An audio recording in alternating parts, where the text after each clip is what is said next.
എന്റെ മാത്രം മോഹമല്ല, എന്റെ തലമുറയിലെ പലർക്കുമുള്ള മോഹമാണ്. എന്റെ കൂടെ പഠിച്ചിരുന്ന പല എഞ്ചിനീയേഴ്സിനോട് സംസാരിക്കുമ്പോൾ അവരും വളരെ ഗൃഹാതരത്വത്തോടുകൂടെ പറയുന്ന ഒരു കാര്യമാണ് ഇത്.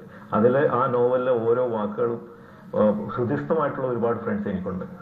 വീണ്ടും സൂഫി പറഞ്ഞ കഥയുടെ വിശേഷങ്ങളിലേക്ക് എത്തിയാൽ, ഷർബാന മുഖർജി അത്രയും പ്രധാനപ്പെട്ട ഒരു കഥാപാത്രം, കാർത്തി എന്ന കഥാപാത്രത്തെ അവരെ തിരഞ്ഞെടുക്കാൻ ഷർബാന മുഖർജി ചെയ്താൽ നന്നായിരിക്കും എന്ന് തോന്നാൻ എന്തായിരുന്നു കാരണം അവർ ബോളിവുഡിൽ നമ്മുടെ ഒരുപക്ഷെ ആ രാമനുണ്ണിയുടെ കഥ വായിച്ചാൽ, മലയാളത്തിൽ വായിച്ചാൽ പോലും മനസ്സിലാക്കിക്കൊള്ളണം എന്നില്ല.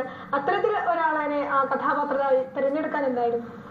നേരത്തെ പറഞ്ഞ പോലെ നമ്മൾ ആ കഥാപാത്രത്തിന് അനുയോജ്യരായിട്ടുള്ള ആൾക്കാരെ തിരഞ്ഞുകൊണ്ടിരിക്കുകയായിരുന്നു.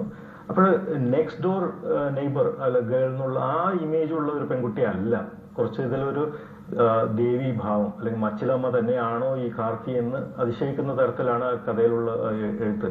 അപ്പൊ അങ്ങനെ കുറച്ച് വ്യത്യസ്ത ഒരു സ്ത്രീയാണെങ്കിൽ നല്ലതായിരുന്നു എന്ന് പറഞ്ഞപ്പോഴാണ് ഞങ്ങളുടെ ഒരു ഫ്രണ്ട് ഇങ്ങനെ ഒരു ബംഗാളി നടിയുണ്ട്, നല്ല അഭിനേത്രിയാണ്, നല്ല അഭിനയത്തിന്റെ പാരമ്പര്യമുള്ള ഒരു കുടുംബത്തിൽ നിന്ന് വരുന്ന ആളാണ് എന്ന് പറഞ്ഞു. അപ്പം അവരോട് സംസാരിച്ചു. അവർ പറഞ്ഞു എനിക്ക് വായിക്കണം, നോവൽ വായിക്കണം. നോവൽ വായിച്ച ഉടനെ അവര് ഡേറ്റിന്റെ കാര്യമോ കാശിന്റെ കാര്യമോ ഒന്നും പറഞ്ഞില്ല. അവർ പറഞ്ഞ എനിക്ക് ഈ ക്യാരക്ടർ ചെയ്യണം. ഒരു ബംഗാളിയാണ്, അവർക്ക് ദേവി സങ്കല്പവും അതൊക്കെ ഉള്ളതാണ്. അവർ വളരെ പെട്ടെന്ന് ഇതുമായിട്ട് റിലേറ്റ് ചെയ്യാൻ പറ്റി. അവർ പറഞ്ഞു ഇന്ത്യയിൽ തന്നെ ഇത്രയും സ്ട്രോങ് ആയിട്ടുള്ള ഒരു വുമൻ ക്യാരക്ടർ വേറെ കിട്ടില്ല, ഇതെന്റെ ഒരു ഭാഗ്യമാണ്, ബാക്കി കാര്യങ്ങളൊക്കെ പിന്നെ സംസാരിക്കാം. സോ വി വർ ഓൾസോ, നമ്മൾ ഭയങ്കര ഇംപ്രസ്ഡ് ആയി. നമ്മളൊരു എല്ലാവരും കൂടി ചർച്ച ചെയ്തിട്ടാണ് തീരുമാനിച്ചിരുന്നത്. രാമനുണ്ണി, പ്രിയൻ, തമ്പി ആന്റണി, ഞാനൊക്കെ കൂടെ. അപ്പൊ ഞങ്ങളെല്ലാവരും കൂടെ തീരുമാനിച്ചു this is it, so we go with it. Shri Thampi Antony, ഒരു അഭിനേതാവായി സിനിമാ രംഗത്തേക്ക് ആദ്യം എത്തി പിന്നീട് നിർമ്മാണ രംഗത്തേക്ക് തിരിഞ്ഞ താങ്കൾ സൂഫി പറഞ്ഞ കഥയ്ക്ക് ശേഷം ഏത് രീതിയിലായിരിക്കും മലയാള സിനിമയുമായി ബന്ധപ്പെട്ട് പ്രവർത്തിക്കുക?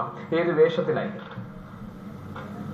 ഈ സൂഫിക്ക് ശേഷം ഞാൻ വളരെ എൻ ജി ശശിയുടെ ജാനകി എന്ന സിനിമയില് ഒരു കുട്ടികളുടെ സിനിമയാണ്. പക്ഷെ അതിനകത്തൊരു മുത്തശ്ശന്റെ ക്യാരക്ടർ, അത് ഇതുപോലെ എനിക്ക് വളരെ വളരെ ചലഞ്ചിങ് ആയിട്ടുള്ള ക്യാരക്ടർ. അപ്പൊ ഈ ഒരു ക്യാരക്ടർ ചെയ്തതുകൊണ്ട് എനിക്കിപ്പോ എത്രയോ ഡയറക്ടേഴ്സ് ഇപ്പൊ എന്നെ വിളിക്കുന്നത് അഭിനയിക്കാനായിട്ട്. അപ്പൊ അത് തന്നെ എനിക്ക് ഏറ്റവും വലിയൊരു സന്തോഷവും അഭിമാനവും തോന്നുന്നു. കാരണം ഇങ്ങനത്തെ രണ്ട് ക്യാരക്ടർ ചെയ്തു എന്ന് അറിഞ്ഞപ്പോൾ ഞാൻ എന്നെ ഒരു അഭിനേതാവായിട്ട് അംഗീകരിച്ചു എന്നുള്ള ഒരു വിശ്വാസം എനിക്കിപ്പോ തോന്നുന്നുണ്ട്.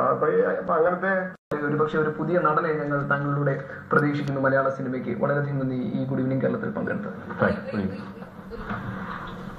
ഗുഡ് ഈവനിംഗ് കേരളത്തിൽ മറ്റു വാർത്തകളിലേക്ക്